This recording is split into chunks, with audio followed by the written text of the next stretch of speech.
ntar aku bisa nggak ya biayain anakku ini gitu Pak. Sedangkan misalkan ya aku padahal uang belum cukup nih buat ini nih, jangan-jangan ntar gini nih gimana. Ada nggak ketakutan itu saat memutuskan menikahi si dia ya, ada keraguan nggak, ini bener nggak nih jodohku gitu?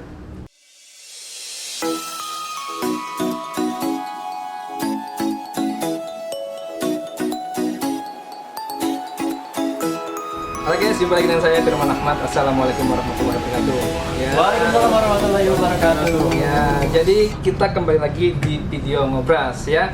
Kali ini saya nggak sendiri, saya ditemani oleh siapa?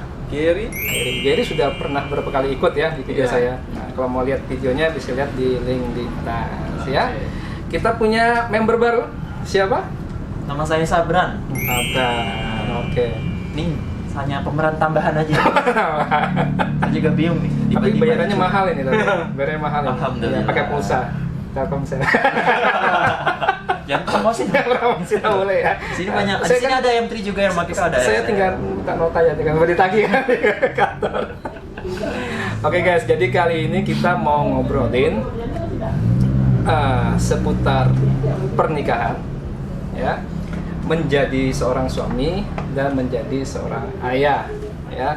Jadi di sini sebelum syuting kita udah sepakat kita akan kasih masing-masing satu pertanyaan, ya, satu pertanyaan seputar hal tersebut, ya.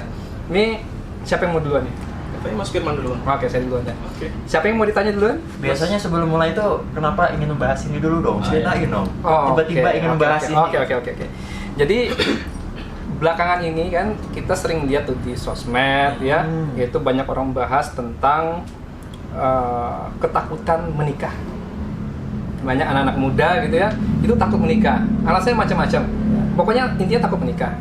Kemudian selanjutnya takut punya anak. Sampai pada ujungnya ada yang namanya child free kan, kemarin sempat viral kan, child free, orang nggak mau punya anak, takut punya anak dipandang sebagai beban. Nah jadi saya kemudian ingat nih kepada dua adik saya ini ya, ini, kita nih posisinya nih pas nih, Sabran baru menikah, ya. Selamat kemarin, sorry nggak sempat, bukan kesempatan nggak bisa datang kemarin karena ada bencana kecil. Yang penting duitnya datang. Padahal sudah pura-pura lupa tadi. Sedangkan Gary, alhamdulillah sudah punya anak satu ya. Umur berapa? Alhamdulillah udah 13 bulan. 13 bulan. Sedangkan saya istrinya 3. Anaknya maksudnya. Anak dari istri saya 3 gitu ya. Nah, itu. Jadi dari situ kita pengen lihat nih bagaimana yang baru menikah, yang baru punya anak, dan yang saya enggak saya. Oke, kalau gitu saya langsung tanya sesuai sunnah sebelah kanan dulu berarti. Oh, siap. Oke. Astagfirullah. Tapi kalau kanan kamera kan sebelah sini. Oh iya benar. Sabaran dulu deh, yang baru nikah. Ya, pertanyaan saya gini. Saat memutuskan menikahi si dia, ya, ada keraguan nggak? Ini bener nggak nih jodohku gitu? Waduh. Ya kan? Kira-kira gimana? Kemarin Begini guys. langsung Dramatis. dramatis. Ya gimana? Kali ini agak panjang. Nggak apa-apa. Nggak apa-apa kan? Nggak apa. Sampai 1 jam udah apa ya guys ya? Sudah ya. Terima kasih. Oke, Sebenarnya gimana? sederhana. Saya sebenarnya sudah habis setelah putus itu kan 5 tahun tuh jomblo. Jangan diikuti pacarannya. Oke. Tapi yang saya rasakan ketika pacaran tuh tidak ada nikmatnya gitu. Oke. Bahkan saya bingung kok menuju pernikahannya kok nggak bisa ya gitu. Akhirnya memutuskan untuk sudah nggak usah. Gitu. 5 tahun berlalu, menebar jaring. Bagus istilahnya menebar jaring. Mudah-mudahan ada yang sangkut gitu kan. Habis itu lama-kelamaan itu nggak ada yang srek lah, nggak ada yang srek. Kalau saya tipe orangnya adalah ketika sudah dekat itu harus menikah gitu loh. Kalau cuma dekat-dekat aja akan nanggung. Bukan ini ya, bukan berarti sok-sokan enggak, memang begitu bawaannya enggak ngerti juga kenapa. Ya akhirnya baru tahun lalu tuh ingat betul saya setelah memilih akhirnya mana ya? Langkah pertama gini, cowok cewek pertama gitu kan. Cewek-cewek. Cewek. Cewek pertama. Salah ya. Cewek pertama, saya dekat ini kalau mau menuju pernikahan kok kayaknya agak berat gitu. Oke. Banyak yang dekat gitu lah ya. Apa maksudnya ini ada beberapa kandidat gitu ya? Iya. Iya. Ah. Oke. Tapi kalau menuju pernikahan kok ini agak berat Oke. gitu. Yang kedua, ketiga, keempat gitu semua. Akhirnya Oke. ada satu. Ya istri saya sekarang gitu Iya. kan. Yang dia tuh ketika menuju pernikahan, kalau misalnya aku rencanakan baik-baik, ini kayaknya berhasil gitu. Dan terbukti sekarang Iya. berhasil, alhamdulillah gitu. Dan kalau aku ingat-ingat, kenapa aku bisa pilih Iya. ini gitu kan? Ternyata itu semua tergantung kita gitu. Cinta itu berani, menikah itu berani. Oke, good point. Berani, Oke, berani untuk hanya memilih satu wanita gitu. Karena setelah itu kan aku meninggalin kebiasaan kan dulu kan, Ya, nomor oke, jaring. betul. Karena aku harus berani menetapkan hati pada satu wanita, Oke. berani untuk hanya dia aja gitu. Seumur hidup, waduh, seumur hidup. Amin. Akhirnya, kalau wajah sih sebenarnya yang penting tuh enak dipandang sudah cukup. Betul. Jadi cinta itu kalau menurut saya tergantung kebutuhan, apa yang diperlukan. Oke. Misalnya nih, cinta itu aku butuh yang cepat menikah, secara keuangan setelah menikah itu lebih baik gitu kan. Oke. Secara agama Hmm. mungkin kedepannya ini menjadi lebih nyaman, itu utama. Itu yang pikirkan, ketenangan setelah menikah. Jangan sampai setelah menikah malah banyak masalah gitu. Iya, masalah. Banyak masalah. Jadi Jadi harus tentukan apa yang diperlukan dulu. Oke. Misal kayak ke Balikpapan, kita harus tahu oh rutenya lewat sini, bisa lewat sini. Jadi kalau menikah itu kita tidak menentukan batasan, oke. susah. Bisa. Bakal ada yang lebih baik, Ah, ada iya, yang paham, lebih paham, baik, paham. ada yang lebih baik. Prioritasnya ya apa Nah, aja. jadi harus kita batasi. Oh kalau cantik tidak seberapa, yang penting enak dipandang sudah cukup bagiku. Oke. Jadi harus tentukan batasan. Yang enak dipandang itu yang cantik ya. Karena kalau kita melihat sesuai kriteria kita, pasti ada selalu yang lebih baik. Betul. Di Iya atas kan? langit masih ada langit lagi. Ada awan gitu ya. Gak Oke, bakal oke, itu oke. seperti cerita kalau pernah dengar ngaji jomblo. Ngaji jomblo siapa namanya itu? Siapa? Ustadz Felix Xiao. Felix Xiao, oke. Ngaji jomblo saja pernah nonton nggak kalian? Lupa. Kayaknya nggak jomblo ya, jadi nggak nonton ya. Ya maaf. Saya nonton, kita ada sebuah ceritanya tentang seseorang yang mencari kayu di hutan. Tapi syaratnya dia ditugaskan untuk mencari kayu terbaik Oke. dan hanya milih satu aja gitu. Ketika dia tinggalkan, ya dia tidak boleh ambil lagi, dia maju ke depan lagi. Dia hanya boleh maju ke depan terus, tidak boleh mundur gitu. Oke. Nah, ada satu lelaki gitu kan ke tengah hutan, dapat satu batang, satu kayu. Wih, kayaknya nih kayunya bagus, tapi kayaknya di depan ada yang lebih bagus lagi deh. Akhirnya dia ditinggalkan lagi. Yang kedua, ternyata dapat yang lebih bagus memang. Gitu, nah, sampai habis dia babat hutan tuh. Kayak Kalimantan gitu kan, habis dibabat. terus yang ketiga gitu kan, ada lagi yang lebih bagus. Nah, kalau melihat trennya ini, Iya. kayaknya kalau ke depan terus dapat Terus, yang lebih bagus gitu kan. Akhirnya dia keempat, kelima, memang bagus-bagus sampai yang ke-10 yang paling the bestnya gitu. Kayak warnanya, besarnya, tekstur Iya. kayunya. Oke. Habis itu yang ke-11 ternyata lebih jelek, downgrade lah bisa dibilang. Tapi dia udah bisa kembali lagi. lagi. Tapi dia tetap, aku berharap pasti di depan ada yang sama kayak gitu.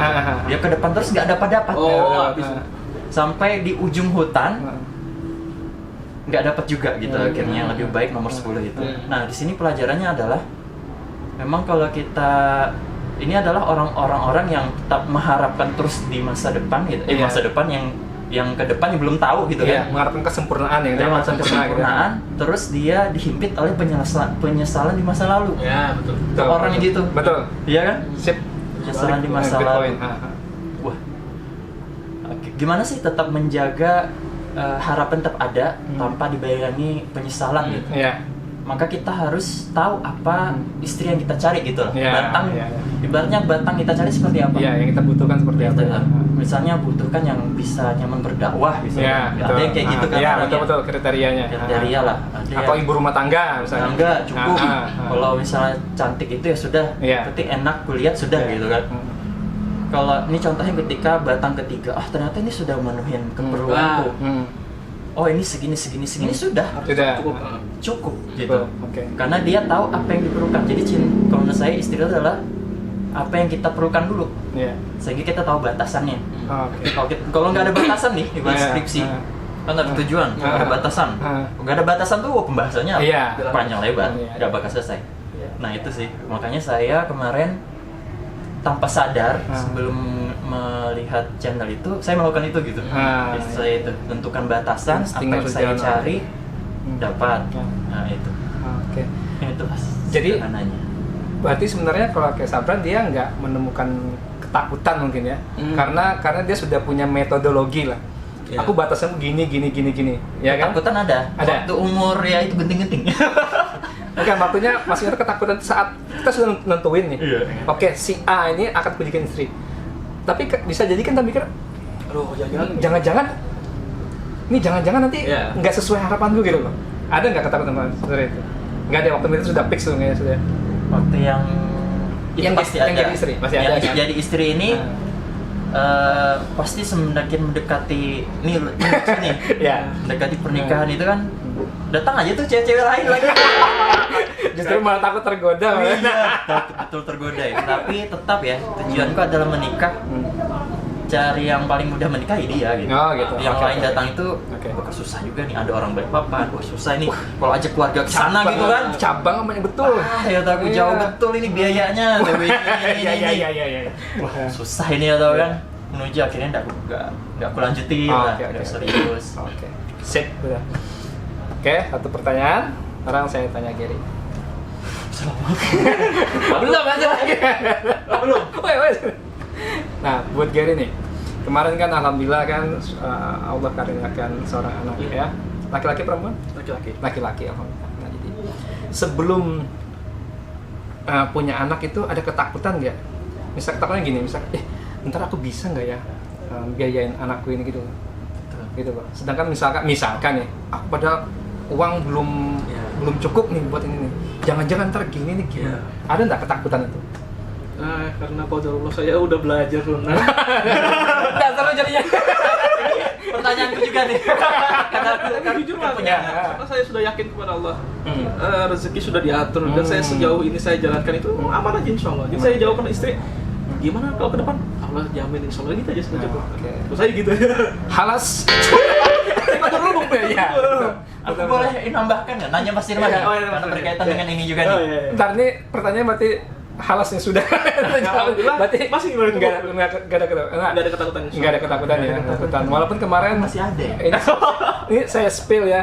Kemarin Gary Kadrol dia sesar ya seringnya. Iya betul. Nah, saya juga sesar juga. Tiga-tiganya? Tiga. Gitu. Berarti pertanyaan saya Gary sudah satu sudah. Sekarang silakan siapa yang mau tanya? Boleh ini kan? Lanjut. Lanjut. Yang Langsung terkait aja. yang Ya. tadi. Oke, silakan. Terkait yang tadi. Apa pertanyaannya? Buat Mas Firman dan Mas Giri ya. Oke. Enggak satu beda, sama langsung Sama, aja. karena aku butuh tips orang-orang yang berpengalaman. Oke. Apa pertanyaan? Ini kegelisahan sih karena saya kan baru bisa dibilang masih baru ya, masih baru, masih belajar juga, sempat dalam agama juga. Mungkin tidak sekuat itu juga agama saya ya. Iya. Terutama rezeki sih sebenarnya tadi berkaitan ya masalah rezeki. Kita kan sebagai hamba Allah itu kan tidak hanya berdoa ya, tapi juga disuruh diwajibkan untuk berusaha. berikhtiar. Ya, berikhtiar, berusaha. Nah, apa aja sih ikhtiarnya gitu nah? Mungkin kasih tips bagi saya dan teman-teman yang pengantin baru. Ikhtiar dalam Islam gitu nah. Dalam menjemput rezeki kan tidak hanya berdoa tuh pasti ya, pasti sholat. Terus ikhtiar kita yang disunahkan mungkin dicontohkan Nabi seperti apa? Karena saya sendiri pun masih mencari juga kerjaan yang lebih baik gitu kan. Untuk sekarang agak susah. Masih mencari-cari juga mungkin ada tipsnya gitu. Ikhtiar sesuai dengan mungkin atau pengalaman aja. Pengalaman mungkin ya. Boleh. Mungkin contoh yang kalau ingat itu masalah rezeki ini memang saya ingat Ustadz Hidayat mas. Ya. Jadi kan ceritanya waktu itu di Arab Ustadz Hidayat cerita, jadi ada 2 orang ini berargumen rezeki udah diatur, nggak perlu usaha. Mas ini pernah dengar juga Ya, itu? Nah, itu cerita antara guru dan murid. Guru dan murid. Ya kan? Iya. Ya. Antara Imam Syafi'i dan Iya. Imam Malik. Oh, betul. Kalau nggak salah ya. Iya, Itu nggak, itu. iya. Ya. Lanjut. Iya, lanjut. Wih, tebakan saya betul nggak Martin? Belum tahu. Kita jalan dulu. Oke, jalan. Saya lihat. Kita Jadi- lihat apakah memang Kalau salah bukan mahasiswa sih mas, bukan. Oh, mahasiswa boleh. Iya. Oke, Jadi lanjut. 2 mahasiswa ini beradu argumen. Nah, Kan udah jelas dari Allah udah jam rezeki kan. rezeki udah dijamin. Ya, Oke. Jadi satu orang mahasiswa ini bilang, aku nggak perlu usaha, rezeki pasti datang. Baru satu ini enggak, kita butuh usaha bro. Baru dites. Oke. Jadi di sebuah masjid itu pasti setiap hari nggak atau setiap hari Jumat nggak tahu saya, cuma pasti ada bagi makanan mas. Ya. Ya. Nah, jadi Yang nasi bungkus Betul, nah. pagi-pagi gitu ya. Betul. Tapi bukan buat demo, bukan. Sholat dulu. jadi Ustaz Hidayat si 2 orang ini bukan bertaruh sih, cuma kamu sembunyi aja bang di bawah apa gitu Iya, pokoknya sembunyi. Mas, sembunyi dia bilang Sembunyi, gitu. ha. Jadi singkat cerita, 1 hari berlalu nggak dapat, Nggak dapat. 2 hari berlalu nggak dapat, 3 hari kelaparan dong, Nah, baru gitu. Sama dicek, ada orang di sini. Ada orang di sini. Udah ada makan 3 hari, bisa makan. kasih makan. Baru dibilang, baru ketemu mereka. Nah, lo orang tuh harus berusaha walaupun cuma dengan berderham untuk rezeki gitu loh, Mas. Masya Allah. Jadi untuk rezeki kita memang nggak bisa cuma duduk berdoa, Iya. insya Allah nggak datang. Walaupun Iya. memang ada juga sih yang ditakdirkan datang orang datang ke rumah Iya. ngasih rezeki ada. Iya, Cuma iya. memang untuk kaidah umumnya harus berikhtiar. Walaupun hanya dengan berderham. Derham tadi ya. Kalau yang cerita dari yang saya nanti antara Imam Syafi'i dan Imam Malik itu sama, dia berargumen bahwa Imam Syafi'i mengatakan bahwa rezeki itu harus diusahakan, harus kerja. Imam Malik enggak, dia bilang. Enggak, ya. Itu kalau Allah takdirkan datang sendiri. Iya, betul. Oh enggak, kata Imam Syafi'i enggak, kata Imam Malik lihat aja ntar. Iya. Jadi pada suatu hari Imam Syafi'i ini dia pulang, dia perjalanan gitu atau dari rumah ke dia kalau nggak salah mau ke tempat gurunya Imam Malik, itu dia melewati sebuah perkebunan anggur apa kurma gitu, dan itu sedang panen. Kemudian dia menawarkan jasa, boleh nggak aku bantuin panennya gitu, atau dikasih upah Itu gitu. sih Dikasih Imam Syafi'i. Imam Syafi'i. Nah, dikasih upah gitu kan, jadi dia bantuin di sana, terus dia dapat upah. Nah, sama dia bawa anggurnya itu, dia mau panen. kasih kurma atau angguran pokoknya. Nah, itu dibuat gurunya Imam Malik. Nah, itu. Jadi dia datang ke gurunya dengan dia sudah bawa argumen. Oh, iya, Tuh, iya. betul kan? Iya. Aku kerja dulu, gitu kan? Usaha nih, aku dapat Iya. upah, Anggur. dapat anggur gitu. Begitu dia datang ke Imam Malik dan dia cerita, kata Imam Malik, tuh kan? Aku tadi cuma berharap, Allah, aku mau pengen makan anggur, ada kamu datang, gitu. Ada datang ngantar gitu. Dari situ Imam Malik ibaratnya tuh, Imam Syafi'i itu kita tanya, aduh benar juga nih guru-guru. Dua-duanya ya. Nah, gitu. Jadi di situ bisa ada pelajaran kita ambil. Pertama memang dua-duanya benar, Iya. ya kan? Yang satu berusaha, yang satu hanya berdoa, dalam tanda kutip hanya gitu ya. Terjadi, dan di antara keduanya tidak perlu bertengkar gitu. Aku yang benar, Ya, betul. ya kan? Ternyata Tidak ngotot lah. Tidak ngotot. Jadi ternyata memang rezeki itu banyak jalan. Iya. Banyak jalan. Di Quran saya nggak hafal ininya, cuman kan ada rezeki dari sedekah, Iya, ya kan? juga Ada rezeki dari karena menikah, ada rezeki karena silaturahim, Iya, betul. ada rezeki yang sudah dijanjikan, ada rezeki yang nanti dikasih nanti, ya kan, dari doa-doa kita yang belum dikabulkan itu kan jadi nanti. Ada juga rezeki karena punya anak, bahkan Iya. ya kan, rezeki silaturahim. Jadi jalan-jalan rezeki itu banyak, ya banyak. Apapun tadi. Dan yang pasti memang berusaha ya, berusaha kerja, karena laki-laki itu harga dirinya adalah Kerja itu. dari bekerja. Laki-laki itu nggak ada harga dirinya kalau dia nggak kerja. Gitu. Diam aja di rumah gitu. Karena ada cerita juga kan yang yang zaman Rasulullah juga, yang ada orang dia ibadah jadi masjid, Oh iya. gitu kan? Dia kemudian ada yang lapor karena cerita, oh itu ada orang di masjid itu dia ibadah di masjid itu. Terus Nabi tanya, yang ngasih makan siapa? Orang kampung. Jadi Nabi bilang, yang lebih hebat orang kampung itu. Karena yang si ahli ibadah itu terlalu takut dengan dunia. Dia hanya ngejar akhirat aja. Iya, betul. Sedangkan kewajibannya di dunia, Dunia ini. dia abaikan. Dia abaikan. Dia terlalu takut. Kayak gitu. Jadi sebenarnya kalau gitu mas, bagusnya balance gak sih dunia sama akhirat? Misalnya 50-50 atau lebih banyak akhirat, dunia mungkin 40. Ada caranya supaya dapat dua-duanya walaupun hanya satu. Coba. Gak simpel aja sebenarnya. Simpel aja. Jadi apapun yang kita kerjakan, kita niatkan untuk ibadah. Oh ya betul. Saya kan salah ya. Iya. Betul. Karena selama ini kita tanpa kita sadari bahwa kita itu sebenarnya sekuler dalam beragama. Di Indonesia misalnya kaitan dengan Indonesia, kita tuh sekuler gitu loh. Secara nggak sadar, secara alam sadar. Karena kita hanya beragama di tempat ibadah. Iya betul. Begitu kita kerja, kita nggak beribadah lagi. Iya kan? Aku kerja nih, nilap, korupsi, nyogok, apa karena ini bukan ibadah gitu. Betul. Iya kan? Main ke tempat teman gitu kan, diajakin temen ke THM atau apa ini bukan ibadah gitu loh. Jadi mereka aja. Padahal apapun selama kita niatkan ibadah ya jadi ibadah. Berangkat kerja misalkan kan, sebelum pergi menciumkan istri, itu kan jadi ibadah sebenarnya. Iya betul. Menciumkan istri jadi ibadah. Aku berangkat dulu, tolong doakan aku ya, dia mudah-mudahan aku nanti pulang bawa rezeki yang halal. Gitu. Kita berangkat jadi ibadah, bahkan sudah jadi fisabilillah sudah. Betul. Iya kan? Kayak gitu. Apapun sebenarnya kan, kita mau kayak saya misalkan mau buka toko. Ya kan? Ya saya ini kan ibadah gitu. Oh, berarti Gitu good kan? point-nya adalah apapun kita lakukan, niatkan ibadah. Niatkan Misal, ibadah. aku mau olahraga nih. Iya, Olahraga akan berpahala. berpahala, badan jika sehat gitu kita kan. niatkan untuk badan supaya sehat, untuk ibadah tuh lebih kuat. Ya. Iya, bahkan untuk menjaga kesehatan karena kan menjaga tubuh ini kan titipan Allah nih. Ya kan kita berolahraga itu kan jadinya jadi ibadah jadinya. Oke, kapan kita badminton? Langsung. Mas Firman mau ceritanya nih, baru sekali kau ajakin, setelah itu nggak ada lagi. Karena saya ibadah di tempat. Oke. Oh, gitu ya. Oke, udah ini pertanyaannya sudah terjawab. Iya, sudah Terjawab terjawab. tadi ya. Banyak jalannya. Banyak jalannya. Jadi alhamdulillah rezeki itu banyak ya. Dan yang penting juga ini prasangka kita kepada Allah. Prasangka, oh ya, prasangka. Nah, kalau kita berprasangka baik kepada Allah nanti baik juga. Iya. Gitu. Kalau kita bersangka, wah aku nih, iya apa usah ngeluh gitu ya, ngeluh. Karena sebenarnya tidak boleh, jangan sampai keluar keluhan dari dalam doa tuh, maksudnya karena ada sahabat apa mengatakan, aku itu tidak pernah, maksudnya tidak pernah kecewa berdoa kepada Allah. Oh, bisa karya tuh. Nah itu, ya kan tidak pernah kecewa, kayak gitu. Iya. Oke, pertanyaan kedua. Berapa ya? Kayaknya itu dulu deh. Itu dulu. Soalnya berarti di otak saya oh, kayaknya. iya, Saya nggak ada di nyiapkan. pros. Banyak masalah itu justru simpel aja penyelesaiannya. Iya. Cukup bersalaman, berpelukan, ya kan dengan tulus ikhlas itu selesai. Masalah itu langsung cair gitu loh.